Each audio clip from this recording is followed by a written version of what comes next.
Hello, everybody. Welcome to Jen Lowry Writes. This evening, I am so honored to bring to you MT Anderson.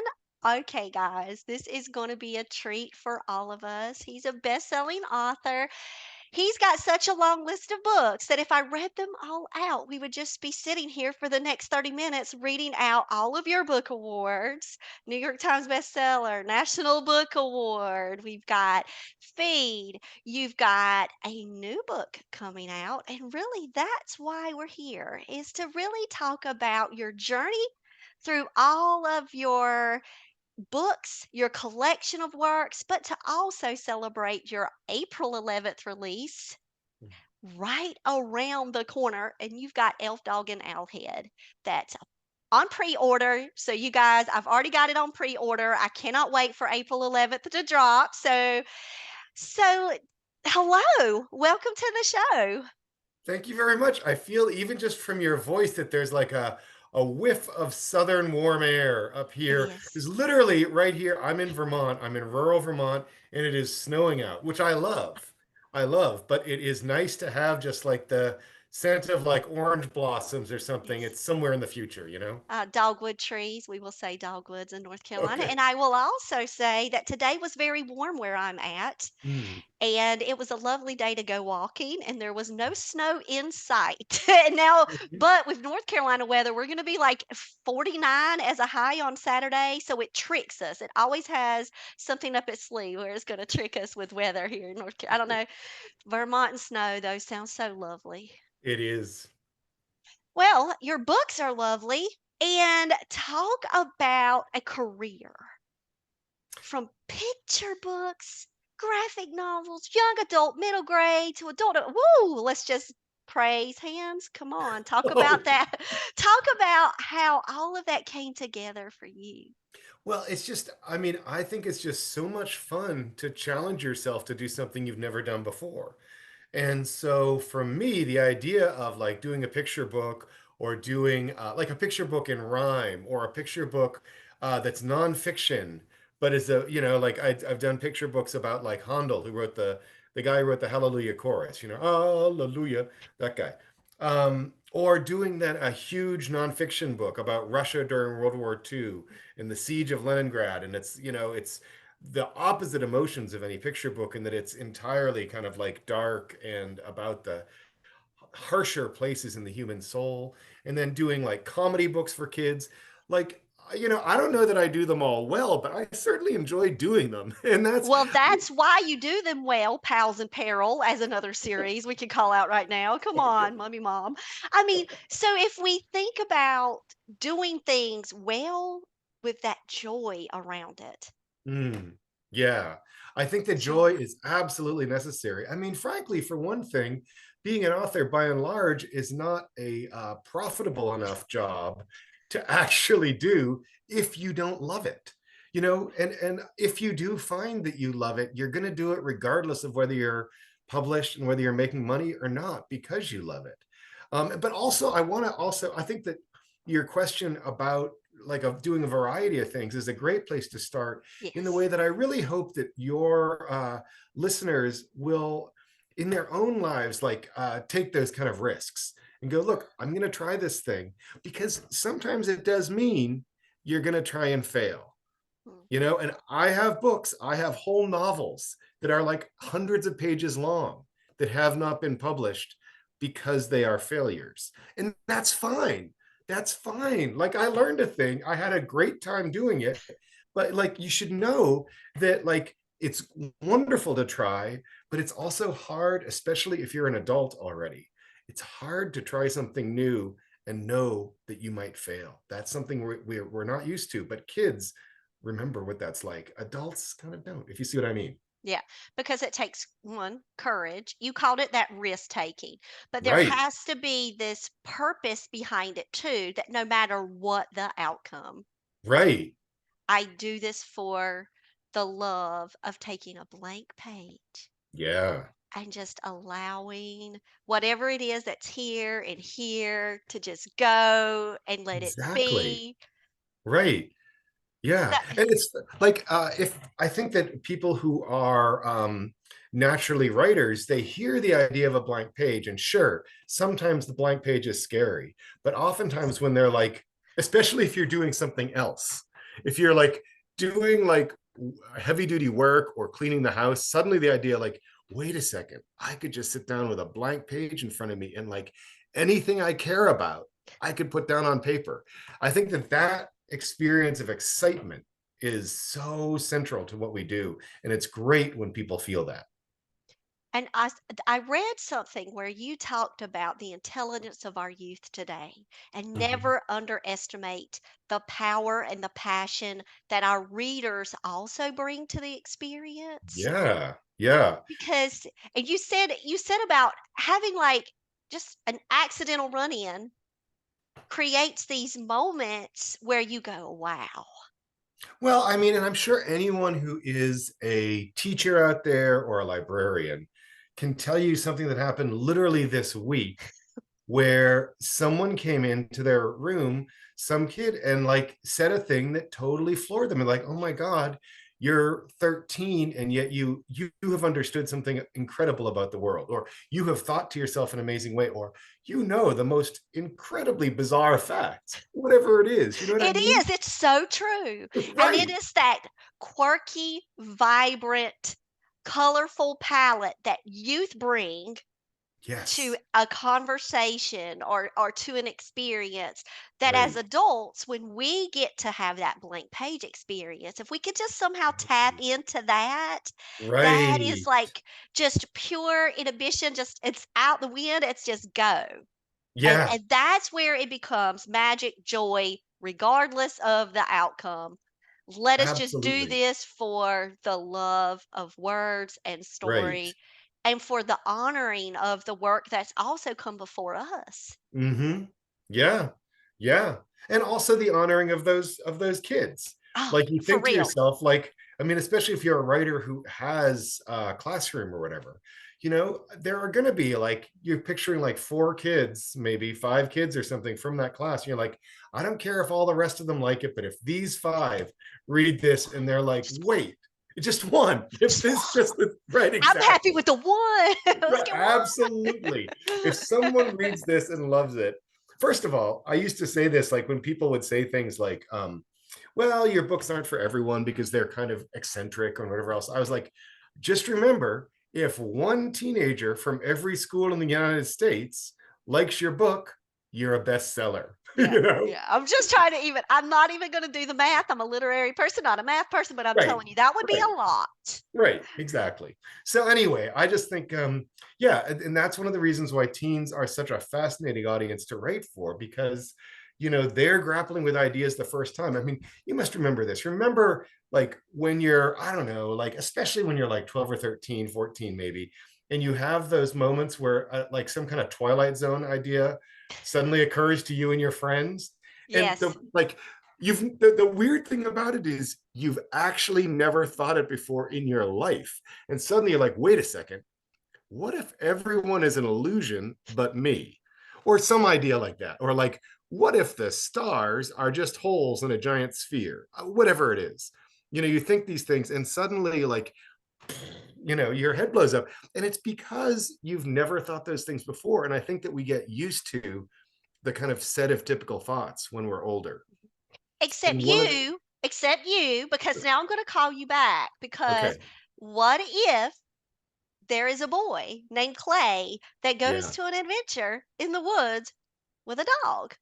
And what if they find things not so woodsy after all? Like, what if? Is that how you go when you're writing? It's just asking these what ifs?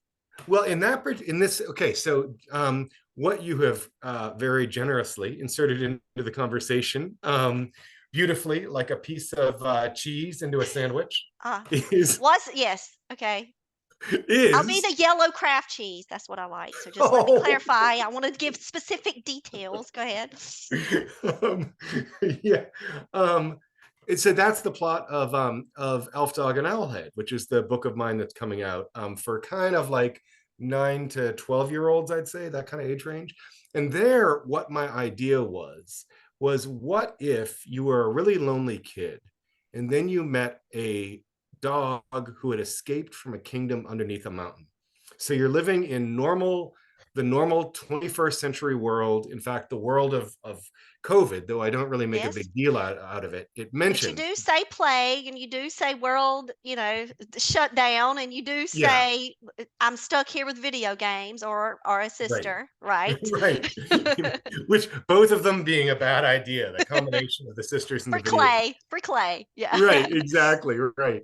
But yeah, so I mean, and I should say it's not a book that's in any way kind of about COVID. It's just about like that's what makes him feel isolated. So here he is. He's in a town very much like the one I live in here in Vermont. So it's a town with like nothing really to do except a big forest and lots of dirt roads and cows. And so he goes into the woods bored and discovers this dog that appears to have come from nowhere and seems to have odd magical powers. And so the rest of the book is kind of like him and this dog going together through the woods and all of these kind of miraculous things they find and perils, and people are trying to get the dog back to take the dog under the mountain.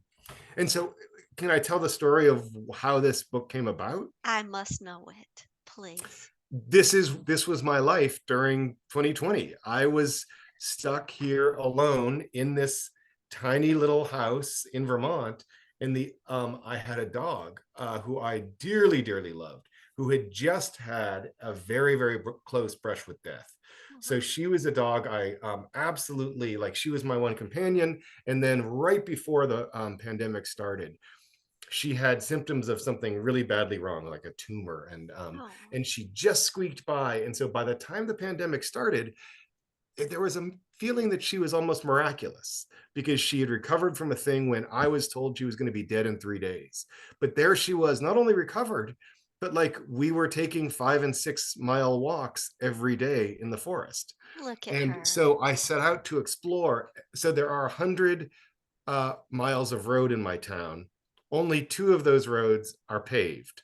So I decided that what this dog LaRue and I were going to do is we were going to go and walk every road in town, like every inch of the town's roads, while the pandemic was running. And so anyway, so that it was a kind of a time of exploration, and also the incredible gratitude that I had to this animal, that she could be with me when no other people were around for 4 months or 5 months.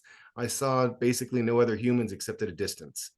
Right. And so she was my companion. And I really wanted to write a book that talked about how deep our relationship can be with our animals.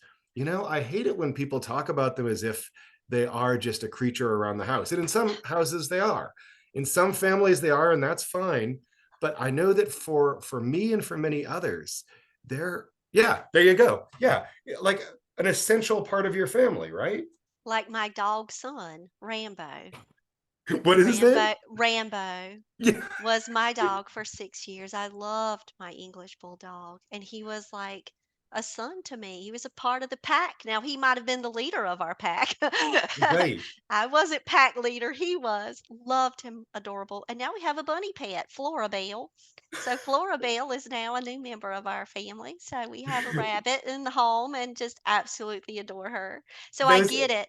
I get it. And that's what those you can names for do. one thing are absolutely perfect. A bulldog named Rambo seems Yes. perfect. It Yeah, was, and I was actually, like, binge watching all the Rambos at that time, so of I will say, course. yes, Right. totally a But Sylvester thing. It's not like any other reference, it's really Rambo. right. It's not like the French poet Humboldt. No, no, Yeah, it's right. Rambo. Let's Yeah, I get it got clear. it. Like, Yeah. we got this down on recording. We got it. But, yeah, I love how you took that experience and pulled those emotions, but also captured it in a world that could also provide escape and comfort for a young reader. I hope so. Because Yeah. isn't that what our books do? I yeah, absolutely. And Because it's my books can hope be that the companion. Like, let's right. say there is a reader out there who doesn't have the pet, Hmm. who doesn't necessarily have maybe some stronger connections, but the Hmm. book. the book, the characters, Mhm. the world, that can become such a lifeline and such a place of hope and heart. And, you know, I had great relationships growing up, great family dynamic, but there was just something special about a book in me. Like me and my Mhm. books, me Mhm. and my multiple books with an S on the end, me and my stack of books, because they would Yeah. grow and they would grow. And there's something special about that, even Yeah. to this Well, day. yeah, and I think that, like, I like it sounds like you, like, when my family would be going on a trip, um, you know, mom would be going like, "Oh, look, there's some horses or something," and she pointed out the window, and I'd be, "Mm, yeah, sure, mom. Yep, yep." So you have to tell me an experience with a book on a vacation or somewhere unlikely. Can you think back of a book that you had to have by your side that you carried with you? Well, I went just like you're saying about stacks. I went through them really, really quickly and kind Yeah. of addictively. And like my parents were very aware that if we did go on a trip, I needed to have a certain number like lined up and ready to go into the hopper. Yes. So were you a series reader or were you just grabbing everything from particular authors? Did you have like a collection? I was a huge Stephen King person at a very young Oh age. yeah. Like Yeah. like did you have like a certain gravitational pull to a type of Yeah. genre or an I mean, I read author a to lot of shape your fantasy books, and fantasy. because we're talking the 80s, there were a lot of like fantasy series that thank goodness have been forgotten. But that I totally loved. Oh, that got you, Like, yeah, fantasy. if there's anyone who is my age out there, maybe you remember The Sword of Shannara, like books like this. So these are these books that, kind of your classic fantasies where the wizards are still wearing pointy hats and stuff. But you absolutely devoured it. I loved it. Absolutely. Yeah. Yeah. And it did transport me. Like I was, the beautiful thing is that like, so I was living in a small, town with lots of like kind of rundown forest around me and that kind of thing. But because I'd read those fantasy novels, I saw that whole landscape as being infused with magic. And so that place became magic because the books I was reading were about it. And I think that that's exactly why I'm now writing, in a sense, about like this boy exploring a magical landscape, because I think that's a beautiful thing when you can actually find magic in the place you are, Yes. And you so know? your whole life story, you've just been mapping out your latest fantasy map right Right. here. You've just been Right. mapping it out, and you know how Right. you turn in and you see, "Oh, wow, look at this world, and here's here, here, here." That's Right. all of your experiences culminating into your next novel. Right. Well, but I mean, it's even just for people like when I have friends who are big mystery readers. Mhm. After a time, like it's kind of fun because they will start to say, like, "Oh, there's where you could have slipped the poison in to you as you're eating dinner." You know what I mean? Yep, yep, trust me. Cause yeah, and with you also writing to different audiences. I love how you are just a multi-genre, just all in it to win it, Hmm. regardless of how it falls to you. When you get this spark of your what ifs, Hmm. whether it's your nonfiction, fiction, picture, graphic, you know, your landscape, we're talking about a career landscape. Hmm. Have you ever had those moments where I've heard some authors say, well, this might be the last one, and then you surprise yourself because a new one comes along. Mm. Have you ever had those moments? Because, sometimes I've seen working, especially with authors who are new in this, they'll say, "This is the only thing I've got." Oh, right. Have Yeah. Well, I mean, I would say to them, maybe it is, but I mean, the likelihood would be like when that is out of your head, something else that's going to start to take its place. yes. You're going to start to pick up these little germs of things, these little clues, just like oyster making a pearl. Like something's going to that little grit is going to get in and start agitating you, and then build something larger and larger around it, and then you're going to find out there's another project. And it could be any type of creative project, but I believe that that Absolutely. creative fuel will continue to be there as long as you're just Yeah. open, ready, Right. and releasing. Because Right. like you said, you got to release that thing for that next place for it to have a space to grow, for you to Right. nurture it and grow it. Right. So yeah, And love that. and then also, just as we were saying at the beginning of the conversation, it may not come in a form that you're expecting. Yeah. And so Yep. then you have to say to yourself, well, do I want to force this to conform, which could actually be an answer? Or am I actually thinking about like a woodworking project? And Exactly. yeah, maybe it's a woodworking project. Amen. Go try a woodworking project. What the heck? Life is just so incredibly rich, and the possibilities are so endless around us. But of course, the thing is that the way we get through life, and this makes sense to some extent, is by shutting off our vision of those possibilities. And of course, what we want to do in our own life and in the books we read and in the books we write is open those doors and say, wait a second, we could be doing anything, you know? Okay, love it. I love that. Because we do have such a great potential. Mm-hmm. And I do believe it's a gift. I do believe that there are gifted woodworkers out there. Don't give me Yeah. the woodwork today. Right. Right. Don't give me this, that, or the other. And I'm not saying, like you said earlier, are we ever going to be the masters of this craft? Or are we Mm-hmm. just going to sit and honor readers and honor characters and stories and go? Mm-hmm. And so I feel like I could hit go. Mm-hmm. Whether or not how it's going to be received, that's a whole nother situation. But just by Mm-hmm. hitting go, we allow that safe place for us to just be able to play, like Yeah. just to play. And Yeah. what's life should be more fun. Sorry, we should have more Yeah. fun in our life. Let us Yeah. do this thing. So tell me about Right. your stress level when it's around books. Like, do you feel this intense stress around all of this process and all the behind the scenes?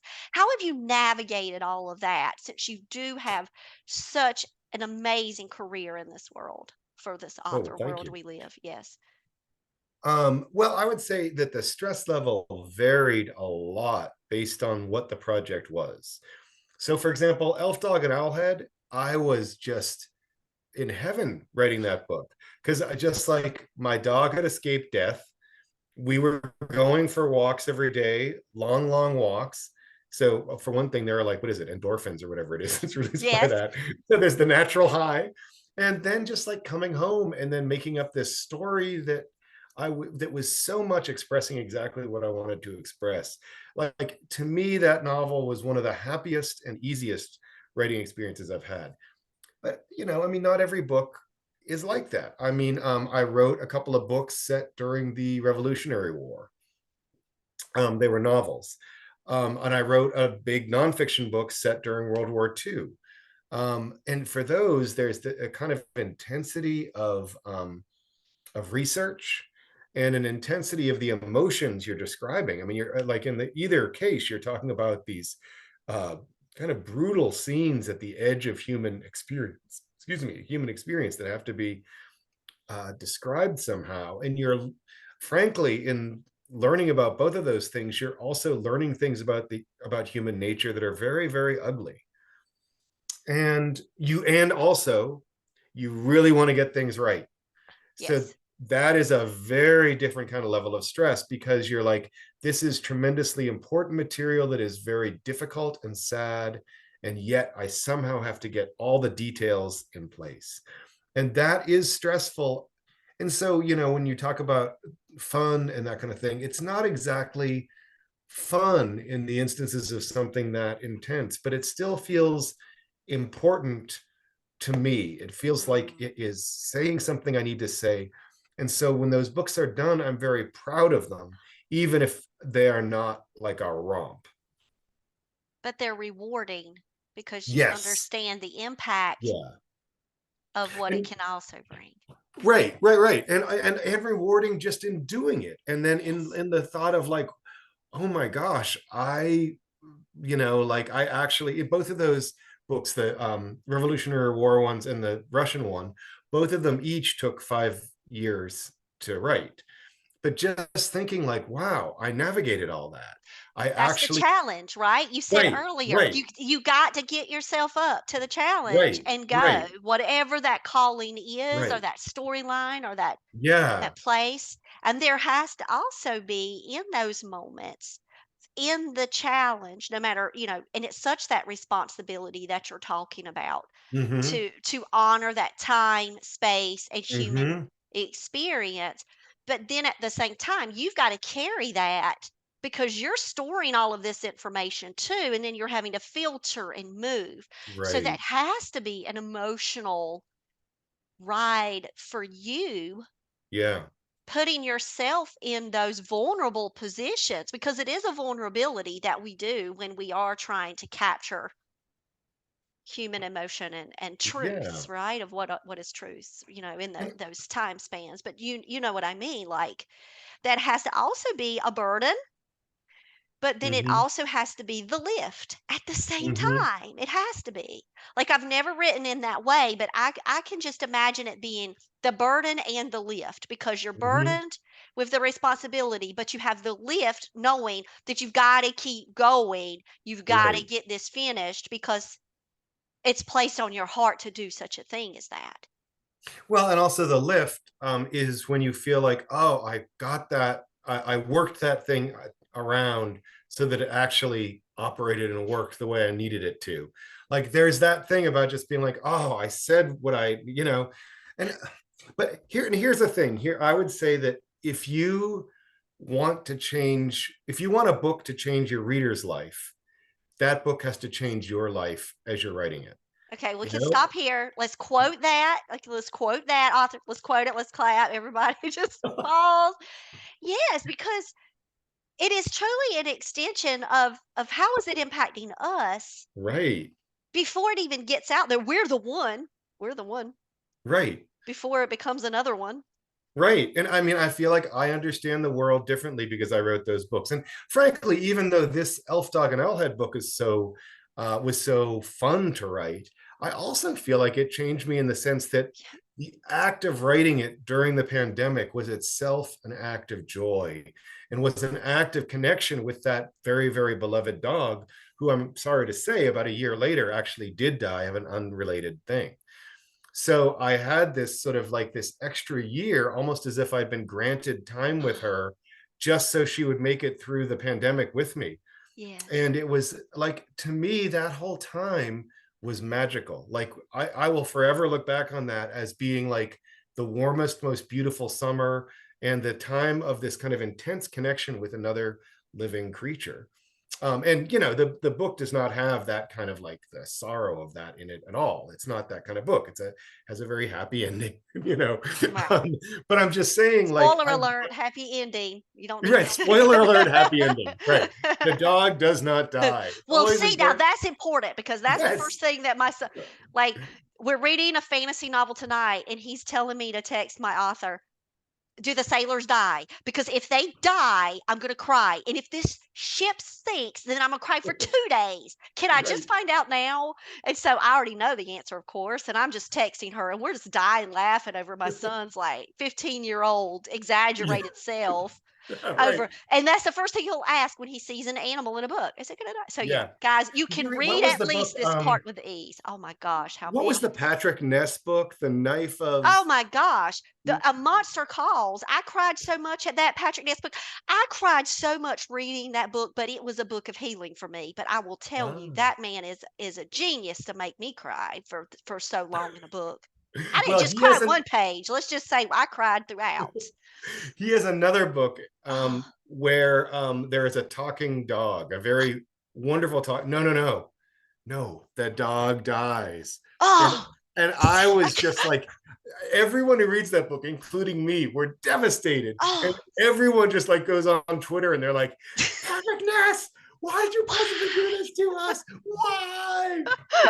And that's how it was for me with the monster calls. I like, but that's Yeah. what we want, right? And we're reading this book, and these are books for middle grades, young adults, and they just capture our adult imagination and our Mm-hmm. adult world and bring us right back as Mm-hmm. if we were sitting there, like you called out, the 80s. here I am sitting in the 80s, holding my book so close to Mhm. my chest, just honoring that relationship that I have, having no clue. Like, man, what if we could have back then reached out to our authors, you and your I know. pointy hat wizardries? Like, Right. what if that had been some conversations? Did you know you Yeah, were going to be a writer then? I did. Yeah, from the Oh, time we I was got a to very say it. little kid. Yeah, So I when you say absolutely. very little kid, do you mean like your first words were not mom, it was like author? Like when you say very little Advance. It kid. was advance and agent. Yeah. No, no, no. Yeah. I'm kidding. No, my but I do know that in first grade I was already writing stories and like illustrating them with this idea. Like it was the first things I could write. And the reason I wanted to write to be able to write literal like letters and words was so that I could write books. Oh, So see. I was totally into it. Yeah, absolutely. Can you remember the first book you ever read? Not the one of no. I mean, because No? like no, because like my parents were reading to me all the So time. you don't And have that whole thing, "I read this book," and no? sorry. Nope. No, I that's okay. remember You books I did loved disappoint from when I me. was Yeah, go ahead. no, I remember books I read when I was really young. I mean, I totally loved like the Dr. Seuss books with all their weird monsters and animals. And I totally and then actually one that I thought of just a minute ago. Do you know the Moomin Troll books by I do not. oh, okay. So it's by an author named Tova Jansson, Jansson. So she's like Swedish, Finnish, blah blah blah. But the point is, these are books for like pretty young Finnish kids. author. Mhm. No, she is. She's both. She Yeah, was Swedish, living in Finland. got you. I'm Um, on it. yeah, but anyway, and she's amazing, and she wrote these books called the Moomin Troll books, which are for like I would say 7 to 10 year olds maybe. And super super fun and sweet, especially like they change very much over the course of her life. They start as adventure books and the last one is kind of autumnal and sad, which was really interesting as a kid to read something that's kind of like, but anyway, the point is about these little kind of creatures who live in the woods Oh, look at in Finland, and they're look at that. totally cute and fun. And there's one of the books, Moominland Midwinter, this like the whole family of creatures goes to sleep each year and hibernates. They eat a bunch of pine needles and they fall asleep and then they wake up in the spring. So this one book, which is really wonderful, is this one kid wakes up in the middle of the winter and he's the first of the Moomin people to ever be awake in the winter. So it's all about him seeing the landscape he knows totally transformed by the Mhm. snow.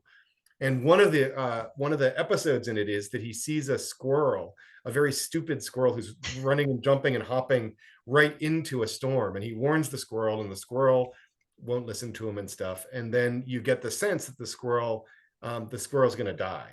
The Oh, squirrel's going to die of cold. But the interesting thing is that the author puts a little footnote and says, if this scene is making you very sad, turn to page such and such, and you turn to page such and such, and that's when the squirrel hops back. so it's like, oh my gosh, I love that. What a Isn't craft. that What sweet? a little crafty little, it's I okay. Get your know. heart rate down. This squirrel is not going to die. Right. Right. Yeah. But those books are super fun. The first one is called Comet and Moominland, and it's very much an adventure. But then as I say, as they go on, they were very different, the books. I screenshot her. I have her. She's Okay. now in a collection of how I must look things up.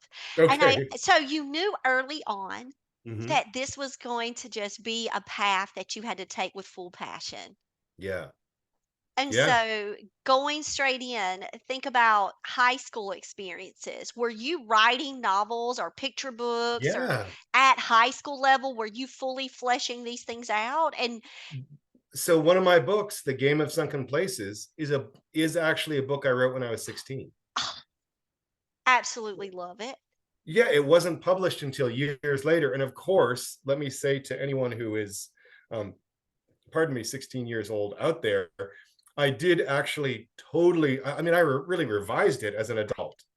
So, like, yeah, some of the humor reads kind of like I was 16. But like it was actually by the time it was published, I had sharpened it a bit and stuff. Of But yeah, course. absolutely a book that I wrote then, and and then that series I continued to write as an adult. So like I wrote it the first volume when I was 16, revised it when I was about 31, and then published three more books in the series, kind of like taking it where I wanted to as a kid, but I didn't really have I don't know, the stamina or something to stick with it enough. But yeah, so I wrote several full novels when I was that age. That was the one that was actually worth looking back at.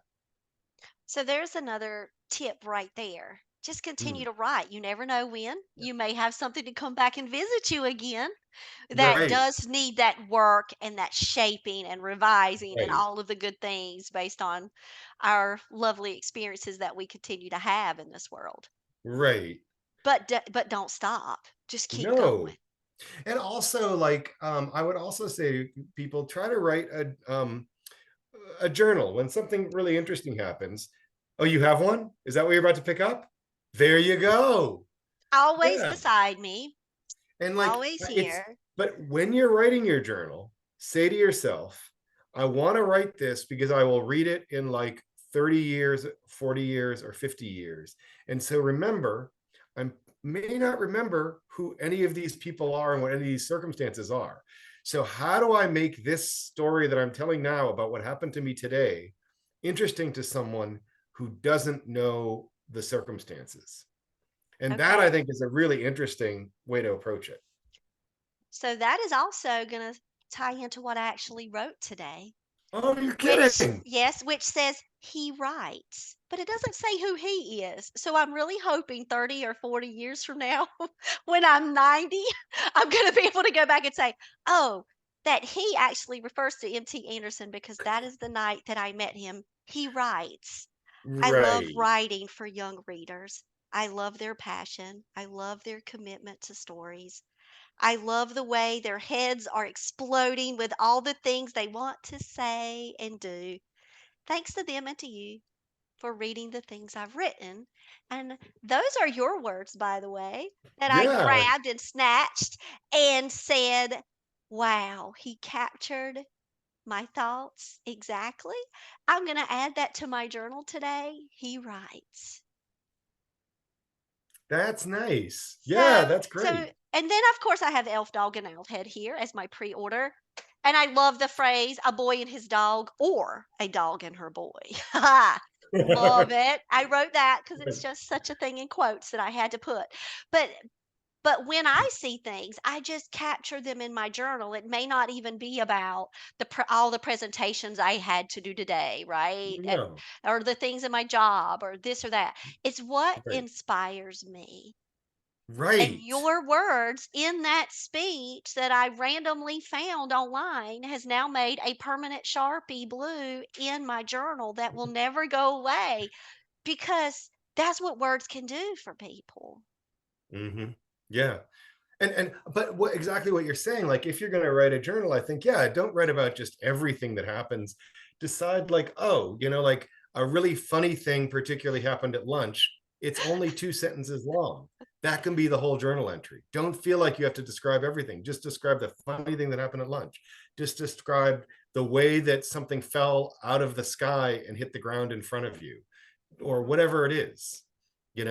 The taste of a burger on the grill, just Like, the thing that yeah, the crazy, quirky thing that you're going to forget unless you've said it out loud 5,000 times, right? Because the Mhm. crazy, quirky time I was standing under a tree at a fire, like one of the fire alarms at school, and I have all these kids around me, and a chocolate milk falls out of the tree.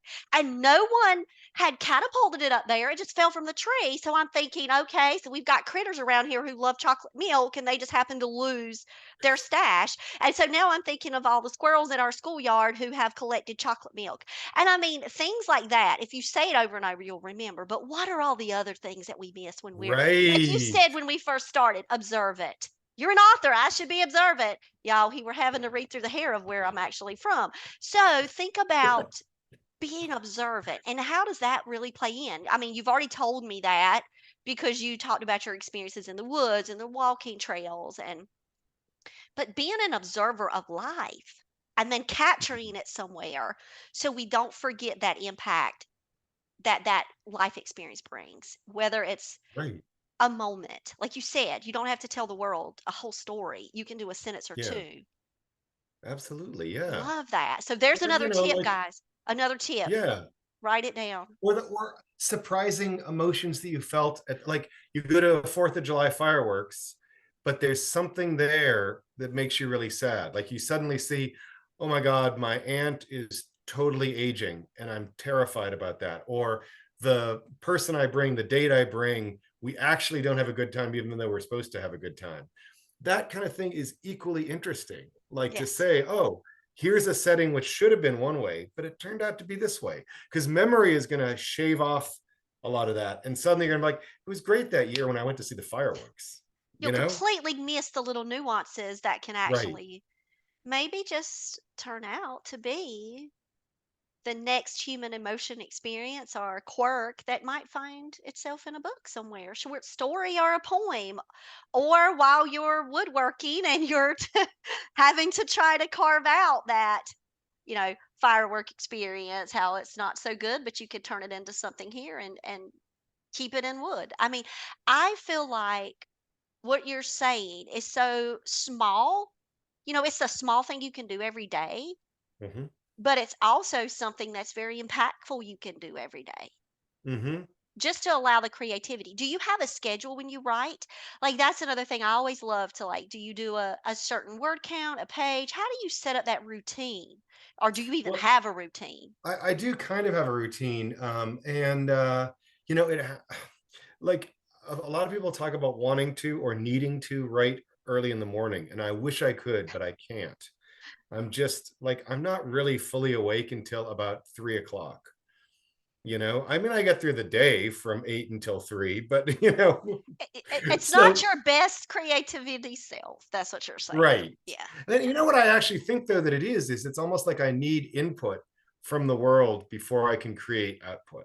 Mm. Um, and so yeah, usually I start to write in the middle of the afternoon and write for a few hours and that kind of thing.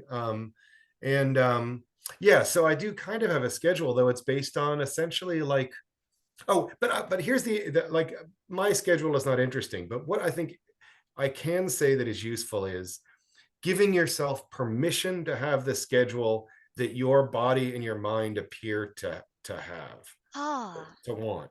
You know what I yes. mean? Like, don't, like, if I sat there, oh, because I'll tell you what it used to happen. I would hate the fact that I wasn't one of the right in the morning people. So I would go through the whole day like grinding along up until 3, hating myself for not starting yet. I mean, especially because I do it professionally, like full time. So I don't have like other stuff necessarily to like occupy the day, right? So I was, and I would hate myself until 3, and then I'd start to write, and I was like, wait a second, if I just said to myself, I'm a writer who doesn't start writing until 3, suddenly the morning is like this glorious free thing where I can do like all of the paperwork I need to do. I can do all of the office stuff I have to do. I can, write all the email and everything. Suddenly it was incredibly freeing. I wasn't like self-hating for the first 8 hours of the day. But there's another risk because you have to be aware. You also have Hmm. to take that acceptance that you've got to do your thing that works for you. And that's why I Right. always love to ask these questions because everybody has such a varied answer. It's Yeah. got to give somebody out there that freedom to find yourself in your best place. Right. Your best time, your best state, your best surroundings. There is no perfect answer. You just got to Right. have that awareness. Right. Well, and if you are a teacher and a parent, Yes. then you have these other serious like time constraints. It's like maybe the thing then is saying to yourself, I've got to wake up at 5 and write for an hour or an hour and a half before the rest of the day starts. Because by the time I get home at 4 or 5, and then there's the family, yeah. Take a nap, gotta take a nap and recharge. I'm just gonna throw Yeah. that And out actually, yeah, that's there. another thing. Like taking a nap can be part of the process Yes. because you may well be able to take a 20-minute nap and discover that then at 5 o'clock, you can write for an hour from 5 to 6. So I call those pockets of time. Like, so think about how much can you fit in your pocket, right? And when we have such a busy schedule, if all we can do in these moments is put some little bit of writing in our pocket, we're good to go. We've kept Yeah, up with that, that yeah, timeline. If we've set ourselves with these deadlines, it's gonna happen. Just like right, April 11th is right around the corner, whether, it's gonna be right here and you're gonna have another book that's gonna hit the right, stands. I mean, it's gonna right, happen, so right, it's best if don't beat yourself up about it, but also if you have right. pockets of time, utilize that experience and go for it. And absolutely, because remember, if you write a page a day, that's not a hell of a lot. And by the end of a year, you have a book that's actually too long. Yes, say it one more time. So Kate DiCamillo is one of my favorite authors of the world, and Okay, she does yeah. her 2 page a day. She writes her 2 page a day. And if you calculate that mess out, come on, my math people out there, pull out your calculator. But I mean, especially the freedom in that, a page a day. Yeah, right. A page a Yeah. day. Do what you can do, even if it's paragraph And a day in your pocket of a time. Just paragraph a day, do right. what you do, and do it with joy, and then you'll continue to work it until you do it well. And Because our but first honestly, like if you write one paragraph that has an interesting idea in it that really says something you want to say, that's a full day's work. And that is like, that's all it takes. It really is. yeah, yeah, and those paragraphs add up. They add up. Exactly. Yeah. So I love it. I have so loved talking with you this evening. This has been great. Thank you And I so know that I much. have kept you way over my normal time. So I am not going to apologize for that. I am just going to say thank you for sharing this time with me and my listeners, because truly your words have inspired me. I am so grateful to be able to have a platform where I can have this opportunity to meet with you and pull in your insights, your words of wisdom. And I'm really looking forward to just continuing seeing you out there, getting more and more of your books, and seeing what magic can await with the pages that you Yeah, but also write. good luck with your own work. Ah, thank you. Thank you. And good luck to you as well. I'm just so thankful. So, guys, one last word of wisdom if you want to leave with them. Oh, I want to ask you this. What's your theme song? Do you have one? Do you have a Oh, theme my song? theme song? If I could have like Like, started you off with a song as you were walking in like a UFC, what would have it been? how about like the beginning of Prokofiev's first piano concerto? That would be a Okay, very triumphant thing to end to begin on. and Yeah. another thing I have to go look up. See, I'm learning from you every day. So thank you. Learning with every time, beginning, middle, end. All right. So words of wisdom, last nugget for all of our authors um, and a young and um, our age and older. like eat broccoli, even though it's a disgusting vegetable. It actually is quite an inspiring thing when the nutrients hit you. Yes. Thank you. So moms out I there will will. also approve. They absolutely approve of this message. There you go. All right, guys, please check out F Dog and Owlhead and all of your other amazing books that you have on your lineup. So thank you. MT Anderson, y'all in the house. Jen Lowry writes. I hope that y'all have a wonderful evening and just thank you for being with us. Thank you.